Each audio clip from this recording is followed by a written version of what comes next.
Hi friends, Dweep Modi here from Modi Academy. Today we are going to learn about question number 6 and 7 of exercise 1.5 sets. ठीक है, तो आपने 1 part 2 part 3 part देखे ही होंगे. So you have enough idea that what is mean by complement find कैसे करना, universal set क्या होता है, ये सब का आइडिया आपको होगा ही होगा. ठीक है, and if you have not seen the video, there will be a link in the video on I button, so you can click and watch the video after this video. ठीक है, तो हम लोग देखो देखते हैं कि हम लोग कॉम्प्लीमेंट क्या होता है. तो देखो हमारे पास है ना बहुत सारे टाइप का होता है. ठीक है, तो देखो एक तो होता है मैं यूनिवर्सल सेट होता है. चलो ये पता है मेरे को कि ए है, तो कि ए के पास हमारे पास चलो एन नंबर ऑफ एलिमेंट्स है. ए डैश क्या होंगे कि जो यूनिवर्सल में है बट हमारे ए में नहीं है, तो यूनिवर्सल माइनस ए होता है हमारा ए डैश. बट अब नल सेट होता है, तो नल सेट मतलब कि कोई भी एलिमेंट नहीं.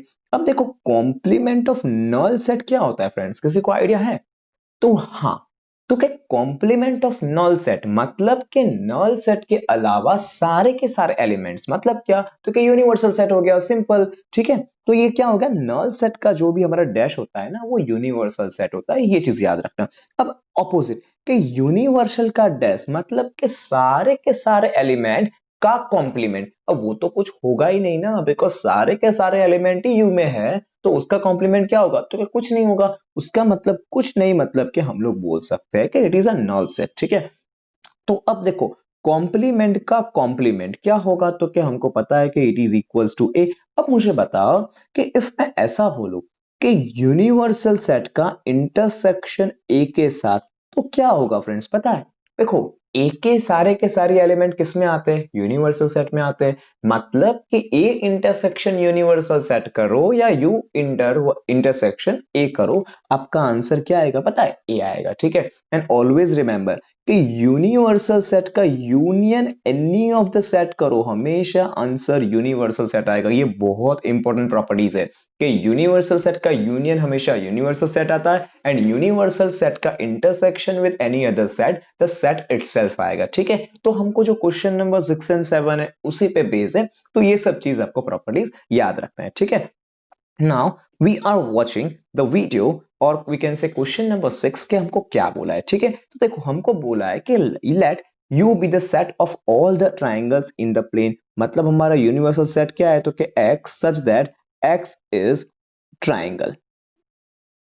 मतलब कि इसमें क्या आ गया, तो कि इसमें हमारे पास आइसोसेलेस ट्राइंगल भी आ गया, राइट एंगल ट्राइंगल भी आ गया, इक्विलेटरल ट्राइंगल भी आ गया, स्केलेन ट्राइंगल भी आ गया. ठीक है, अब हमको बोला है कि हमारे सेट ए है ना, तो सेट ए क्या है, तो कि it is a set of all the triangles with at least one angle different than 60 degree. मतलब कि ऐसा कौन सा ट्राइंगल है, मतलब कि हमको ऐसा बोला है कि हमारा जो सेट है ना वो ऐसे ट्राइंगल्स है कि जिसमें कोई एक एंगल, सिर्फ और सिर्फ एक एंगल क्या है, तो कि डिफरेंट देन 60 डिग्री है. मतलब कि हमको का तो एक एंगल 60 से ज्यादा 60 से कम चाहिए, बाकी तीनों तीन 60 नहीं चाहिए. ठीक है, तो देखो अब हम लोग बोल सकते हैं ऐसा कि तीनों तीन 60 किस में आता है, तो कि हम बोल सकते हैं कि x that x is not a equilateral triangle बोल सकते हैं.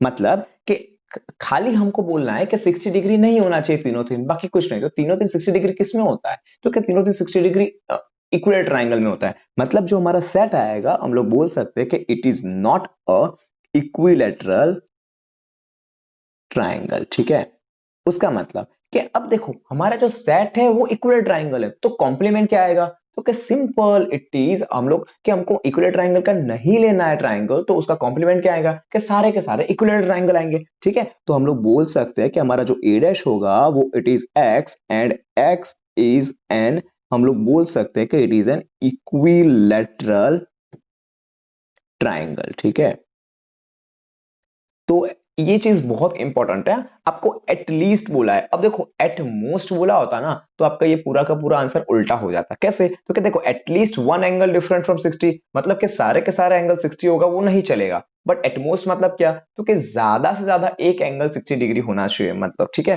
तो उसमें पूरा का पूरा आंसर आपका उल्टा हो जाता. तो हमारा जो सेट होगा वो क्या होगा कि x is not an equilateral triangle, तो हमारा ए डैश क्या होगा कि x x is an equilateral triangle, हमारा आंसर आ जाएगा फ्रेंड्स. ठीक है, तो ये स्टेटमेंट आपको पढ़ना है, ज्यादा अच्छे से पता चलेगा. ठीक है, ओके उसके बाद हमारा क्वेश्चन नंबर 7 क्या बोला है? क्वेश्चन नंबर 7 में है ना हमको बहुत सारा चीज सीखना है कि यू क्या होता है, ए डैश कैसे फाइंड करेंगे, ए कैसे फाइंड करेंगे।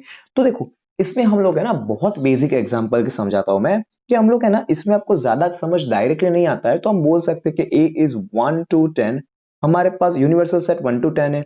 ए हमारा इवन नंबर्स का तो हम लोग बोलते हैं कि 1 2 3 4 5 है।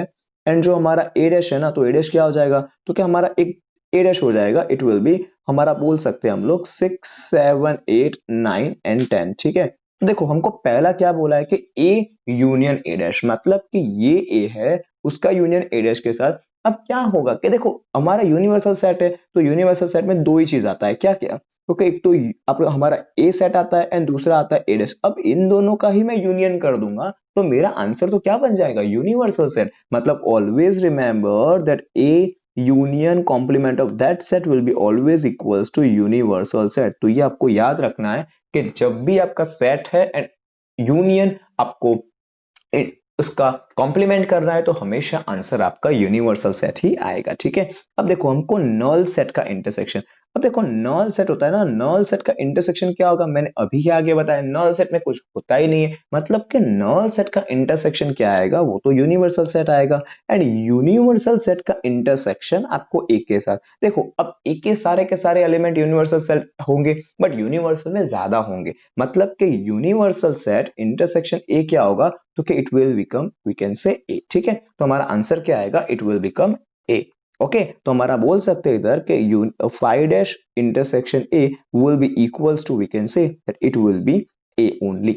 ठीक है अब हमारा जो थर्ड क्वेश्चन है उसमें क्या बोला है हमको कि ए इंटरसेक्शन ए डैश। अब कभी भी ऐसा होता है कि ए के जो एलिमेंट है वो ए डैश में आएंगे, हम लोग लिखते ही ए डैश में वो एलिमेंट जो ए में प्रेजेंट नहीं है। मतलब कि इसका इंटरसेक्शन तो कुछ आएगा ही नहीं, कभी कुछ कॉमन होता ही नहीं है। मतलब कि ए इंटरसेक्शन ए डैश आपका नल सेट होगा। ठीक है एंड इसके बाद हम लोग आगे देखते हैं तो हमको क्या बोला है फोर्थ क्वेश्चन कि हमारा यूनिवर्सल सेट का डैश, मतलब कि कॉम्प्लीमेंट ऑफ यूनिवर्सल सेट। मतलब क्या कि देखो यूनिवर्सल सेट में सारे के सारे एलिमेंट्स आ जाएंगे, अब उसका डैश तो क्या वो कुछ होगा ही नहीं ना। उसका मतलब कि यूनिवर्सल डैश मतलब कि होगा हमारा नल सेट एंड उसका हमको इंटरसेक्शन ए के साथ करना है।